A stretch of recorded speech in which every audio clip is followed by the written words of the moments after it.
Welcome to the DevLaunch podcast, bringing you insights from industry experts on how to grow the digital agency you love. In this new season of the podcast, we're diving deep into more focused topic areas, from best practices on pricing to planning for exit. In today's episode, my friend Jack Ogilvie, founder of Techwood Consulting, reveals his journey of implementing an employee stock ownership plan in his digital agency. Discover how this move empowered his employees, boosted company culture, and influenced the business's valuation. What unexpected challenges did Jack face along the way? Let's listen to find out.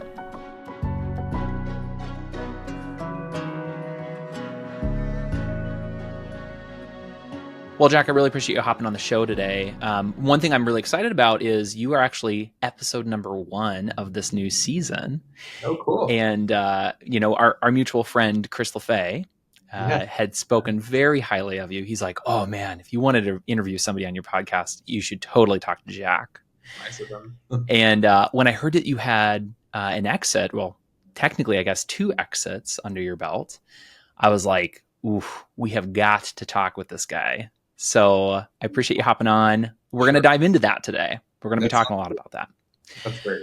So, Jack, if you wouldn't mind, for the sake of our listeners, would you mind sharing a little bit about the agency that we're going to be talking about today? Yeah, sure. So it's an agency called Techwood Consulting. I started it in 2009, and it started out as an SEO company, just focused on strictly SEO, and then we added a couple extra services as we went. So we ended up building a pretty strong paid media practice, so paid advertising. And then near the end, we added a smaller, but I think still impactful website design and development business. And that business was one that we grew. We can talk more about that as we go, but those were the nuts and bolts of it. I would say the culture of the company was very employee focused. It didn't necessarily start that way. As a typical entrepreneur, you just kind of get going, and then you wake up one day with a bunch of people, and it's like, okay, our culture is not where we need it, and we have other problems, and you start to realize the importance of really having your core values at the heart of what you're doing, from everything from hiring to how you run the company. And so I would say by the time we did our ESOP and then we were bought later, that was very much the heartbeat of the company. So very employee focused. Just a really cool business. I was very fortunate to get to work with a bunch of awesome people in it. And if we're honest, like that's probably the case for many digital agency owners, right? Like you love the work and you love your people. Like those are 2 things that are common among any digital agency owner I speak with. So I hear that. I hear that. You mentioned ESOP. What the heck is an ESOP? Yeah, sure. An ESOP is a way, to say, without going into all the technical stuff, it's basically a way for an owner of a company to sell some of their equity in a way that transfers that equity to the employees. So the end product is employees all end up having equity in the business that to them is very material. And someday if the company sells, or they decide to leave the company, or they retire. And so it's kind of just an equity transfer mechanism that enables you, the owner, to get a little liquidity. And then you can, as a byproduct of that, you are transferring that equity to stakeholders internally, all the employees. And then, as the company continues to grow and increase in value, everyone's proportional ownership in the company is more valuable. So super cool way to kind of have a bigger impact with your company and help your employees generate some great wealth. One thing that's interesting about the ESOP industry, I think there are 8,000 or so of them in the US, and equity in a business is one of the most significant factors an individual can have with regard to the ability to build some version of wealth long term. And so, we're not talking like go buy a second home or buy a yacht type of wealth, but more like, hey, you want to be able to put your kids through college and not stress? Or, do you want to retire at a certain age, or do you want to pay off your home? And equity ownership in a business can be extremely powerful for people, as business owners know, but it's really cool seeing individual people get to, the folks who help you build the company essentially get to participate in that. Yeah. We're going to talk about this in a little bit further, but in my mind, I'm like, ESOPs are kind of like the match made in heaven for digital agencies, right? Because like essentially all of the work that a digital agency does is labor. So why not cause people to lean in and to, well, we'll get into that in a minute, but Sure. what was it about the ESOP? Like, why did you guys choose at Techwood to go the ESOP route? I mean, a few different answers to that question, but I would say, one was wanting the company to be able to have a significant impact more than just the benefit directly to the people who owned it. I think that I don't know. I think that our time in this life is best spent if we're using it. It's going to sound altruistic and corny, but I really believe this. I think that the best use that we can have of kind of our time here, what we're doing, is to be able to be helpful with the gifts and talents we have. And so I think there was a desire to say, hey, this is just a cool opportunity to do something like that. Separately, I was in a CEO networking group or kind of like a small group for CEO owners type of a thing, but I had a peer in that group who was doing it and was doing it with his business and saw it from a distance. And I thought, this is interesting and might make a lot of sense for us. And so I think those are some of the things that caused us to go down that route initially. And then the more you get into it, I think if you have a heart for that, of kind of what I just described, you'll quickly fall in love with it. I mean, the financial side of it is fascinating. I think the impact side of it is significant. So, Oh, absolutely. Well, and that's just it. So if I'm hearing you right, one of the main major reasons for you guys really leaning into this was you really wanted to do right by your people. yeah, I would say that was definitely one of the biggest goals, is to say, we would like this company to. We were trying to run it that way anyway. I mean, I would say like how we did compensation structures or schedules or benefits or just, I mean, we truly did try to think of any way we can make this place awesome for people to work at, and it was just one more way to do that. Like Yeah. one more way to say, I think it's naive if I don't meet many business owners who think this, but there are some. But I think it's naive to think like, hey, congratulations, you did it. You did it, you did it all on your own. Like, that's just not the case. Like, you benefit so much from the people who are around you, who choose to trust you and work in your company. And in many ways, it's as much theirs as it is yours if you're running it that way. So, That's right. yeah, I think those are just a lot of the reasons or thoughts around why. Yeah. And so there's obviously the doing right by your people. Was there anything in your calculation of going down the route of ESOP that was driven also by just a desire for exit, or was exit just kind of a nice extra? No, I think I wanted change. So I think I can tell you in terms of my specific role in the business. So I forget what year we did the ESOP, but I think it was like 2016 or 2017 or something like that. So there is a shelf life for entrepreneurs when they start companies of either it's a size or a time horizon or both. And I've seen this with so many businesses, friends who've run businesses, somewhere in that 7 to 12 year range. People are ready to do something different. The business has grown. Your skills that took you from 0 to 1, you're not using nearly as many of those. You're stewarding, you're running it. Ideally, you're getting the heck out of the way, and you've got a great CEO in there who's doing those things because you're probably not the greatest at those things. It was a desire to do that, like more of that. I looked at that and I thought, like, this is great. We've cleared a few milestones, and from size, I had an awesome partner who came in and kind of took us to the next level in terms of the culture and the operational stuff and process. And that was going great. We had promoted him into a CEO role. And so it was just kind of like, it just made sense. Mm. And I think, yeah, I mean, it was a journey to get to where I am today from that moment, but I am very glad today. Like, I'm 39. I still have plenty of gas in the tank to do stuff. And I'm glad now that I have the time to do that. I get Mm. to use those skills again, and to do that type of thing again. So I don't know. Some entrepreneurs are like a one and done. Others are sometimes when you take some time off, you're like, I have more gas to do this. Mm. So, but it really is that, because I think it is easy to wake up and to be like, hey, I'm playing a role in this bigger thing, and I can do the work, but I don't love it. And Mm. advice you would give to anybody in that place is like, you need to find a little more joy in the workplace. Like, Mm. let's get you back to stuff that you love doing. That's right. Well, I mean, and arguably, like that's why you started your business to start with anyway, is because you wanted that fresh experience. You wanted that, where the sky's the limit, where, like you said, the longer you're in whatever business it is, maybe it's that 7 to 12 year horizon, things start to feel maybe a little bit stale, and you kind of get a little bit of that itch. It sounds like that was the case for you.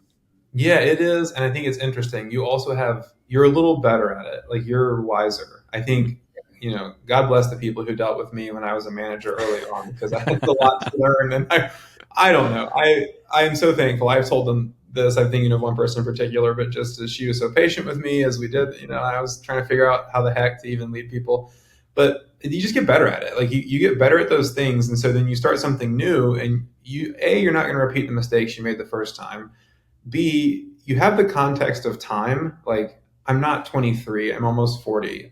I want to soak in some of these early moments that we're doing in this new stuff that I'm working on that it's just so enjoyable. And you only get those once. Like, there'll only be one this or one that. And so, it's just fun to go and do those things and to appreciate the moments that you're in. And I think to have the gift of experience and, the gray hair and wrinkles that come with it or whatever. So, uh, oh man, but yeah, I think it is fun to do those things like that. Yeah, I love that. So, I mean, you kind of already answered this question, but like, when did you know it was the right time? It sounds like there were some of these soft pieces where, on the one hand, you knew you wanted to do right by your people. On the other hand, you were starting to feel that itch. You're just like, I don't really dislike my business, but it's something where I want to see something fresh and I want to see something new.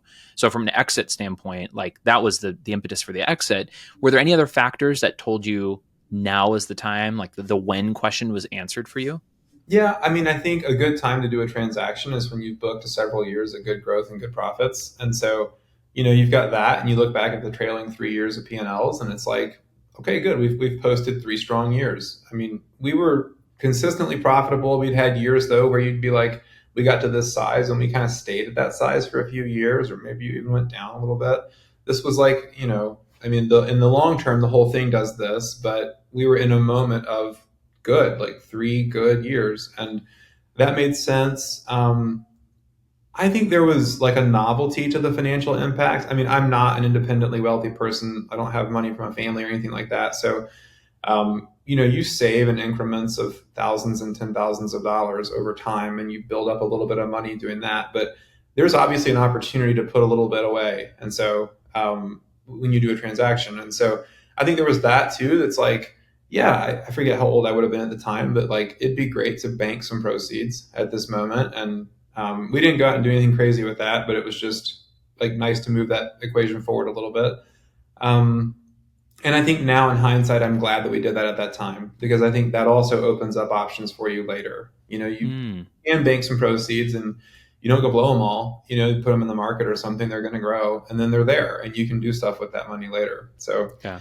that was a little bit of it. And then, yeah, I just think we had the right people in the right moment. It just seemed Mm. right. Yeah. So what I'm hearing you say is there was a somewhat of a stable growth trajectory. Mm-hmm. That was, I think you even alluded to it. 3 years is probably a good time frame to be looking back and seeing that. And then also, like you said, you got the right people in the right seats, and so there was a certain things were jiving. It wasn't like you guys were, catapulting your growth, and also were really struggling personnel wise. It was like kind of the two together. That was all there. I mean, for an ESOP to work, you need to have a leadership team. We had one. There's pieces that you need in place. Like you could do a 4-person company ESOP, but like who are you really selling the business to? Like who's taking over? And so there's some cool stuff structurally that you can do with that. That's like, hey, when you feel like that management team is in place and it's working, you can incentivize those top leaders even more heavily with different versions of stock with an ESOP, which is really interesting. So again, it's just like you're in the talent. Every business is in the talent business, but you're in the talent business, and it's like, great, this is an awesome way to share another benefit with these folks that I think will excite them, and it will keep. We have to do a lot to keep these people with us. This won't hurt. Right. There's all of that, and yeah, I would say that there's, I can't not say this. There's kind of a faith aspect to some of this stuff too. I think you look at it and say like, hey, is this what I'm supposed to do in this moment? And I feel like Mm, that was answered pretty clearly as well of mm, like, this is what you're supposed to do and this is the time. And so you mm. just trust and do it. So Yeah. And if you don't mind me asking, I'm super curious. You say the faith aspect. Can you unpack that a little bit more for me?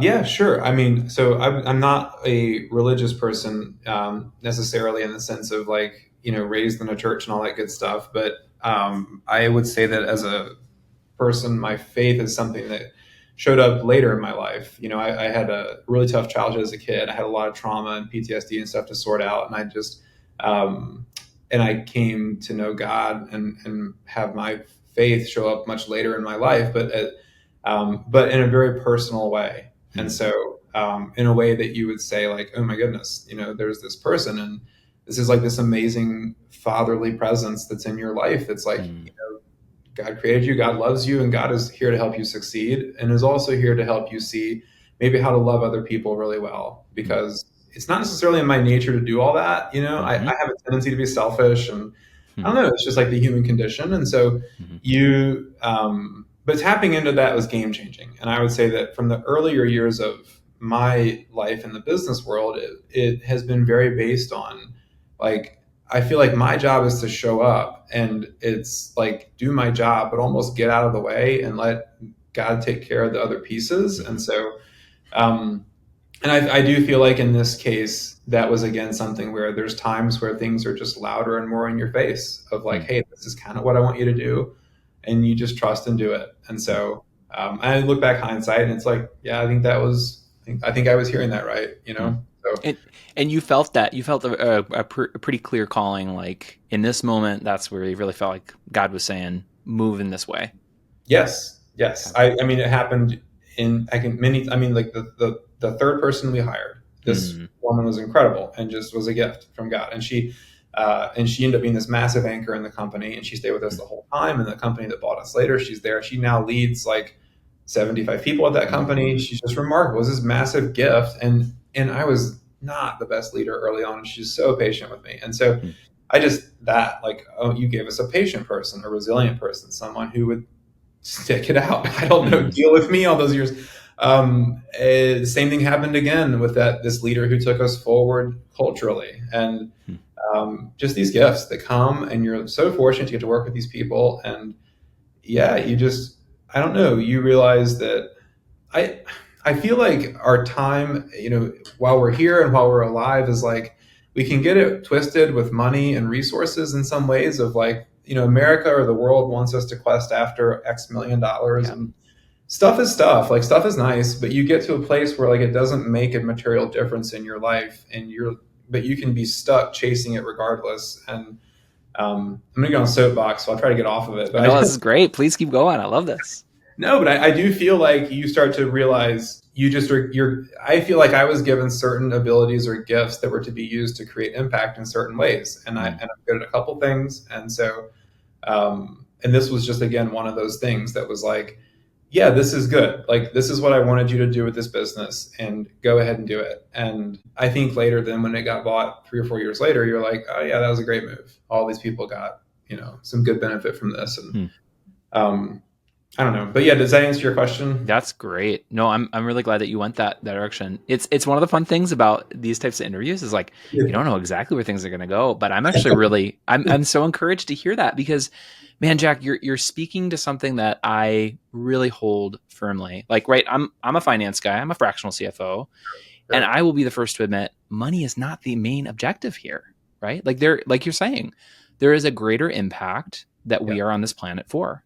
Yes. And I think what you're highlighting, and I think one of the things that until you had just said it here, I wasn't able to quite put words to, is I think one of the reasons why I'm so compelled by the ESOP is because I think what it's doing is it's recognizing, like you said, the people that are in your business, the opportunities you've had in your business, they're all gifts, right? Like these are things that have been given to us. Hmm. All we're responsible for is how do we steward them. Oh, And I totally. think I think like the ESOP in so many ways, like you're saying, is our I think is like a good response to stewarding really. It is. I mean, I would say that's it. And I think that regardless of your faith, this is what I would say to anybody. Believe what you will. I mean, I have many friends. Some have no real, faith in their life or no God that they identify with, and others who are devoutly Jewish or maybe have even a different leaning faith or whatever it is, right? But I think that it is true. It is a universal truth that you will get more joy if you go down the route of sharing and helping other people also participate in the wins that they deserve. Like, it's Yeah. not like you're this benevolent, amazing person. Holy crap, this company grew to what it was as a result of all these great people. Hmm. So, I mean, it does feel good to get to be the one who gets some of the credit for that. You Mm-hmm. can't lie, but like, it's just kind of hogwash. Like, that's really the character of, in my opinion, of God reflecting out to other people. It's not Yes. necessarily my, DNA to be that way, but Mm-hmm. regardless, I think, what I would challenge people to do is to say, like, go do random acts of generosity. Hmm. Be a percentage giver, or like go do stuff like this with your business. Like, I mean, there's risks that come with it, and we should talk about this in a minute, because Hmm. doing 100% ESOP, you do lose some control, and Mm. things can go differently than you might want. And so, Hmm. but regardless, it is a cool way to kind of share the benefit. And I agree with you. We're in total lockstep there. I think that I'd rather be 80 and dead and be like, hey, those people in that company are like, man, it was great to work with him. He cared about me. And Hmm. so I don't know. Yeah. Yeah. Amen. Amen to that. Well, you brought up risk. I think that's actually really good. A Sure. good transition point here. One of the things I'd love to do is just like dive further into the transaction itself. So, for the listeners, it was 2017 that the ESOP went officially through, and Mhm. I think I remember reading it was about, you guys were at about 10 million in annual revenues. So you guys had grown pretty well. You had about 50 employees at the time. I think just under 50 employees. Um, yeah. Sorry. Go ahead. What were we gonna say? Well, a little clarification. That was more closer to where we were when the company was bought by the Oh. agency. Okay.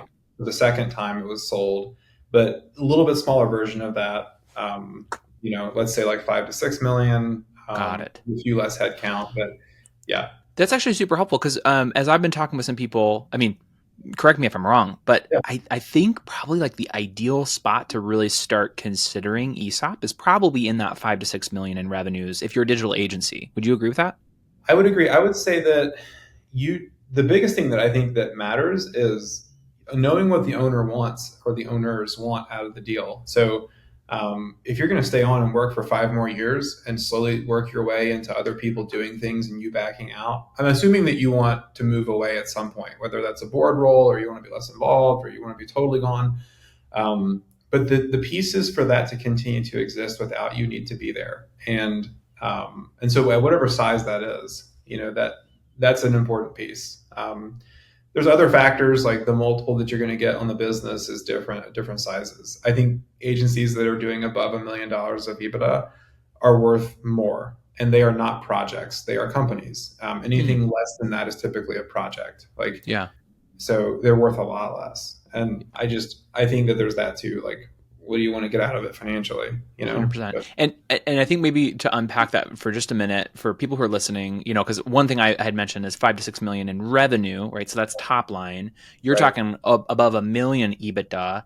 right. Typically, from what I'm seeing, when we're talking EBITDA here, we're probably not considering like owner compensation in that EBITDA figure, right? Or Um, Correct. Yeah, I would okay. say that if the owner's staying on and still drawing a salary, then it doesn't count.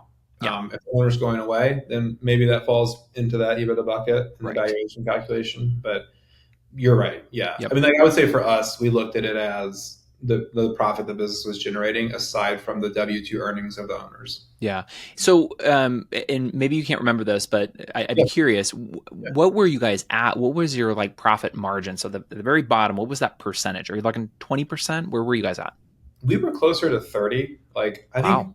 yeah, we were doing a good job with some stuff. I think we had the right incentive structures in place. We had a culture of people that just were able to do more. And we paid them to do that. Like, we were, we had owner comp model kind of things with people where, like, for example, a person in a account management role, they might be able to earn 1.5 times market rate with us, but they were incentivized based on a couple things, like longevity of the client, results of the clients, just the things that make the business grow. So I think those were little things that pushed the margin up. But yeah, we were solidly in the 30s, and yeah, I mean, definitely north of a million. I feel like we were 1.5 or 1.7 or 1.8 in Wow. total or something like that at the That's time. great. And that's, I mean, again, for listeners, that's EBITDA. So that's after all expenses are paid out. You were still sitting at 1.5, 1.8, somewhere in that ballpark of revenue, or sorry, of net income or EBITDA. Correct. Yes. Wow. And on that, could you speak to? So I'm really curious to understand the multiples for the ESOP, and then Mhm. also once you guys then sold again, because right, you exited at the ESOP in 2017, and then a Mhm. few years later, I think it was 4 years later, you then sold to a larger agency called Acadia. Right. What were the valuation? What were the EBITDA multiples or the revenue multiples you guys were working with? Yeah, I think the ESOP tends to be, this is good for people to know, the ESOP tends to be slightly more favorable with multiples. So if you had your company and you were thinking about selling it to somebody else versus selling it to the ESOP, everybody wants that ESOP deal to go through. They tend to get slightly better valuations. I think that we were six plus, six times, six and a half, seven. I EBITDA. Yeah, the Okay. multiple that we got. Okay. I'm trying to remember. I mean, so there was an old partner I had. We had some debt in the books. There was an old partner I had that I bought out 4 years ago. We were still carrying like 500 grand of a note for him, and he had to get paid off for that deal to go through. Uh, that brought the value down. Like, so there's the multiple, then there's like the enterprise value. So you got to take the debt and stuff out. But there was that. We didn't carry any other debt. I feel like it was in that range, like well above a six, but like maybe knocking at seven, Yeah. somewhere in that range. Okay. And again, like, so we're talking, EBITDA multiples here. So I mean, and like you said, when you're above 1 million in EBITDA, what that signals is, hey, we're not just like a project, we're a fully functioning business, especially when you talk about the three Right. years of continual growth that you guys had. All of those things I imagine are pretty appealing in the sell process, right? Yeah, the business was a system at that point. Like it was a core values. I mean, the people who bought it proved that because when they came and bought it later, when it sold the second time, it grew really fast because they had a great sales engine and you could stuff business into this and stuff people into it and it just grew, grew, grew, grew, grew. Wow. They bought six companies, and I would say half of them were like that, and the other half were not. They were smaller, Ooh. and the learning that everybody I think saw in that time frame was just there's a big difference in buying something that does 250,000 of profits, and it's a lot cheaper, but it's definitely a lot of work to get that to turn into something that's valuable. Where Yeah. something that does north of 1 million in profit, it costs more to buy it, but then the growth upside is just there. Like you can push that way north and keep it growing because it has a lot of the pieces that you already need to be able to do that. Yeah. And again, for the listener's sake, so when Jack's talking about how, you're going to get a little bit of a better EBITDA multiple when you're above 1 million, essentially the reason for that, like Jack's alluding to here, is because you have something that's more systematic. So there's qualitative factors that say, well, this is actually more valuable, inherently valuable, which is again why it's like, man, if we're talking, I don't know if you guys had implemented this, but something like EOS or some type of management system. Did you guys use EOS? We didn't use EOS exactly, but Okay. we basically had our own version of it. And so, Right. yes, I'm a huge fan of it. You're hitting on the exact right points. Yep. That's totally right. One of the other companies that was our size that was bought by Acadia was running EOS, and it's just amazing. It runs so well, like Totally. a well-run machine. So Yep. And I think that's where sometimes we can miss out on things. If your only target is I'm just trying to shoot for a certain revenue goal or a net income goal or EBITDA goal, whatever, you might miss out on additional value if you're not addressing some of those qualitative factors, which you guys experienced perfectly. When you guys, I know you did the ESOP in 2017, and then I think it was 2021 that you guys then sold to Acadia. right. If you are able to share, like, were you still in the same ballpark, 6 to 7x EBITDA multiple? Yeah, I think so. I think the company, as an ESOP, you get valued every year. You go through a valuation process, and that's how you update the share price, and that's how people know what their shares are worth.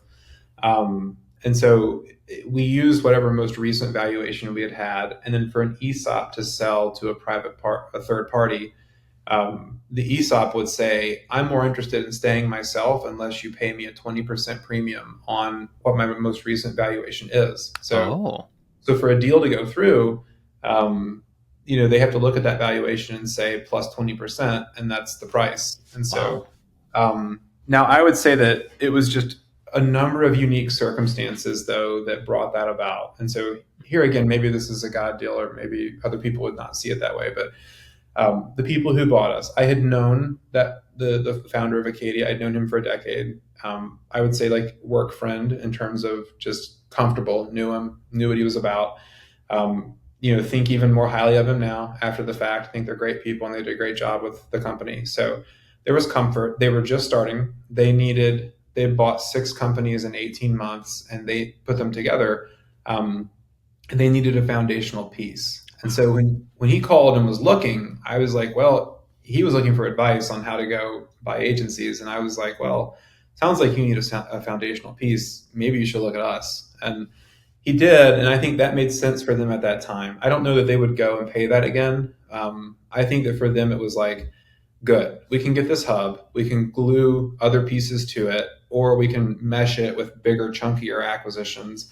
Um, and that gave them the springboard to then get their business going, which is a very successful agency. I mean, I think that's worked well for everybody. So Hmm. it would have to be a circumstance like that for it to be like, Yeah. oh, sure, we'll overpay a little bit, Yeah. but I mean, a couple threads I want to pull out here, though. I think it's helpful for our listeners to hear is what you're referring to with what Acadia was is we'd probably call them a strategic buyer, right? Like you said, they're willing to pay a premium because their circumstances are so unique that it's like more than just the numbers. There's a strategic play here, and so they can see value where another, especially private equity. I mean, fun fact: private equity, you're going to get the lowest valuation pretty right. much always. Always. And And they're going to so, beat you down too and like not let you get your earnouts. And yeah. right, exactly. And Yeah. so to work with a strategic buyer is like the ideal situation. So that's maybe one big takeaway. Another thing I'm hearing you say, Jack, is that when you're working with a strategic buyer, part of the way you're sourcing those deals is that you have long-standing relationships with them. I mean, you were working with Acadia; they were one of your clients, weren't they? No, they weren't a client. I would Oh, say okay. that the founder of Acadia, his name is there's two co-founders, but the one that I knew before the deal went through was Jared Belsky, and he Mm. was at the time the CEO of a very, very, very large digital agency called 360i. Maybe I think they had north of 1,000 employees. Oh, wow. But great guy. I mean, we were both in Atlanta.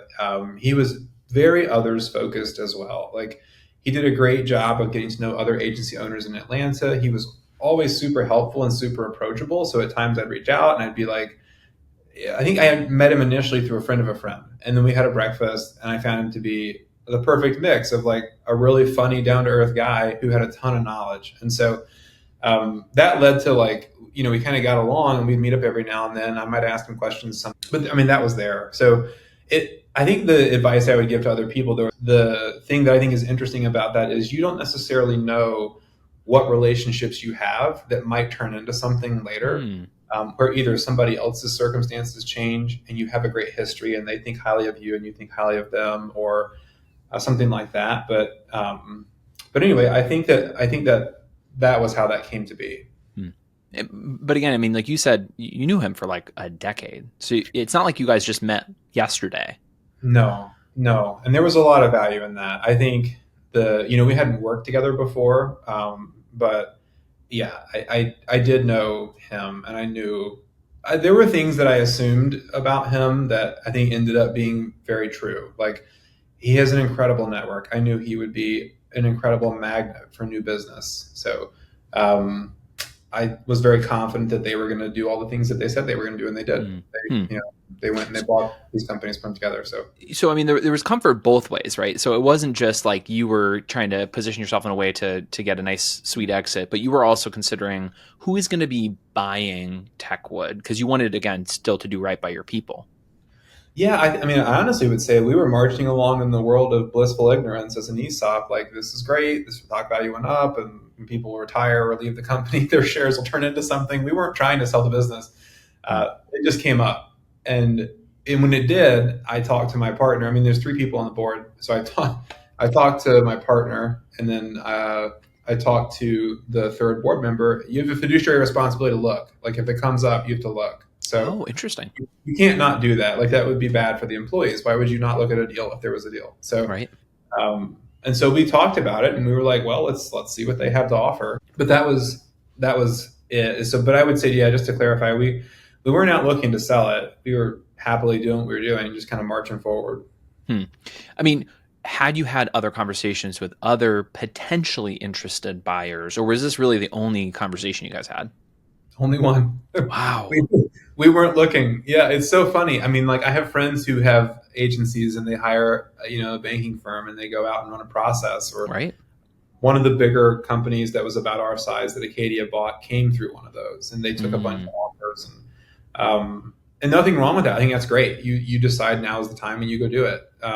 Maybe you would do it with an ESOP. I hadn't necessarily considered that, but yeah, no, this is where again I would say it was just kind of funny how that came about, right? Like hmm this obviously was a plan that was sitting out there of somebody's head, but it wasn't ours. So, hmm but it made sense, and so we did it. That's so I love that. I mean, again, so many lessons I think for us to learn here, but some of the major takeaways I'm taking from this is, you know, it's not a bad thing to continue to invest in your network because you don't know what's going to happen. Right. And then another thing is it's like you said, like here you go, kind of loosen your grips on the business via the mechanism of the ESOP, and you just kind of are plodding along in blissful ignorance, and then something incredible like this comes about, which is a strategic buyer. Which again, for the sake of the listeners, strategic buyers are not common, especially under, call it like 50 million acquisition Right. cost range, right? Tiny little Techwood. Yeah, totally. Right. Right. It does not, it's very atypical to happen in the way that Jack is describing, but it's awesome that it happened, not only for you, but also for your people. I'm Sure. excited about that. Sure. I think something that's interesting too is you'd mentioned by and large, the multiples stayed about the same, but you guys had grown, right? So Yep. there was maybe a little bit of a linear growth trajectory in terms of valuation, but man, that is really, really good. I mean, was there anything, knowing that hindsight is 2020, do you Mhm. have any of those hindsight being 2020 moments where you said, I wish I would have done this thing differently or these things differently, both for the ESOP exit and for the Acadia exit? Yeah, I think I don't know that I would do a 100% ESOP again.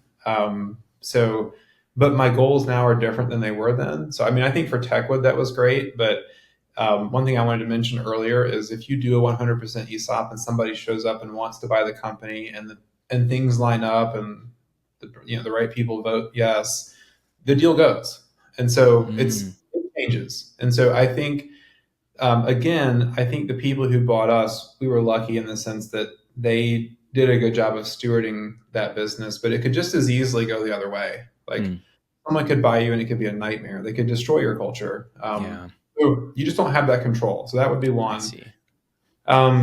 Another, I think I would encourage people who are considering doing some version of a roll up or like, I'm going to take my thing and roll it into yours and just get cash. Like the stock that comes with these types of deals is so variable and it is just so not in your control. And so I think for us, again, it was a cash deal. And there was stock that came with it in other regards. And I probably can't go into like tons of details on all this, but I would say that I've seen other sales where it's like, yeah, we'll give you half the cash down. And then I tell you what, we'll take that other half and we'll roll it into our equity, which is actually worth more now because we're bigger.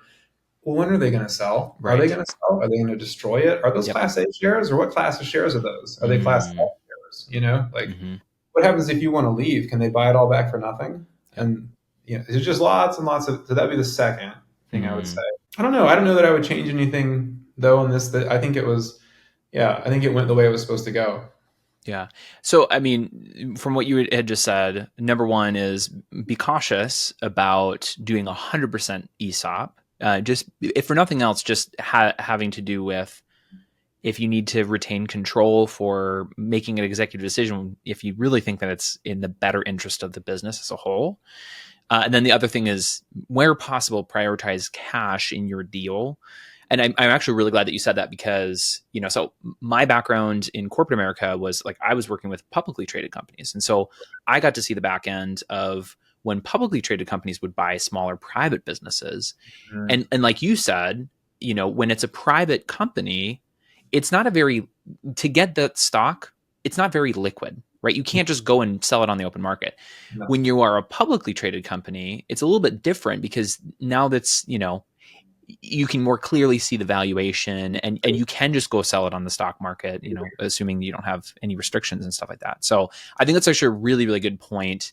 It's a little bit of monopoly money if you get stock in this roll up company. But you need to be there and be prepared to be there. If you're going to really value that stock, you need to really slow down and think about being there until the end, like when it actually sells. Oh, okay. And when it sells, so if they're going to show you a spreadsheet, they're going to be like 4 years, we're going to do this. Probably going to take 8 years, not 4 years. Right. All that stuff. Do you want to be an employee for 8 years? Like, it's going to be fun for like a year or two. Then you're going to be like, oh my goodness, this doesn't fit me. Right. That is going to happen. Yeah. Even with the best people, I feel like amazing people bought us, and I still was there at the end of the earnout, kind of like I'm not made for a corporate job. Mm-hmm. But yeah, I would say there's that. And then when somebody does buy that company, you're probably only you're welcome to private equity now. You're only getting 70% of your money. 30% of it's tied up. And then, hey, here's some new stock. We want you to stay because we're going to go 4 more years. We're going to sell the thing. Right. Again, it's just that, like, and the time opportunity cost of all that too. How much money is really in that stock, and relative to what else are you going to go out there and do with your life? And if you're trying to make X more $1 million, bet on yourself maybe versus that. Yeah. Or to your point earlier, it's like the reason I'm exiting anyway is because I'm ready for a new thing. So why not take that money, maybe invest it in my new venture? So I think that's a really good point. You talked a little bit about earnout, and I know this was part of your experience as well. I think the thing that I'm like scratching my head about a little bit is if you exit to ESOP 100%, so you sell 100% of your ownership to the ESOP, when it comes to then selling to the next buyer, earnouts typically are you earn part of your, exactly. So if you didn't own anything of Acadia, how did the earnout work? Can you talk about that? Yeah, so when you do an ESOP, you don't get all the cash at the closing. You get a portion of the cash, and then what's owed to you is in a seller finance note. And so, Got it. So that note is out there, and in my case, not all of that note was paid off. So that's there. And so you're putting together deal mechanics, and we're like, hey, I've got this much money left in this note. My partner has that much money left. But they're going to evaluate. Basically, what they did is looked at us and said, we'll give you half down. We'll give the other half over X number of years. And then we'll let you guys decide how to split it up. And so we kind of had to look at our thing and say, okay, well, this is what I'm owed. This is what you're owed. We had profit targets to hit. Now, I will say, when we did that deal, we were not interested in having like hard targets. I think, we chose to trade some time. I don't know how much you want to get into earnouts, but I'm curious. Well, so yeah, they come, I don't know, whatever, at this point, I guess it's water under the bridge, but they came with some targets, and we looked at them and we were like, no, we don't want that pressure. We'll trade you some time for targets. And they were like, okay, yeah, so we'll spread it out a little bit. And we had these targets that were just really easy to hit. And so my partner and I had both committed to somewhere between 3 to 4 years of staying on for that. And so it's a little longer than normal, but so we had EBITDA targets that we had to hit for our portion of the larger company. And then they pay you a percentage of what they owe you each year relative to did you or didn't you hit that target. Yeah. So again, I think you just want to be very confident that you're going to hit those things, because usually that's like a you get it or you don't. And, right. You can structure them in different ways.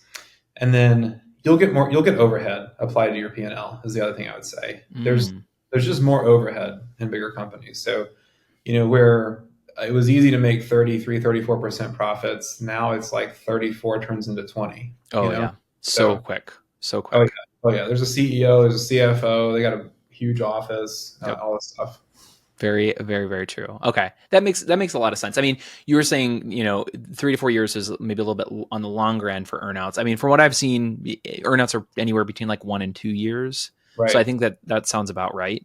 right. And I think it's really helpful to hear too that like everything is a negotiation, right? So like what you said, and I think it was a wise choice in your part, which is typically earnouts are framed in terms of performance. And so if you're like, I don't really want to put that pressure on myself, you can negotiate different levers and say, well, maybe my earnout period isn't a year, it's now 3 or 4 years, but I want lower targets.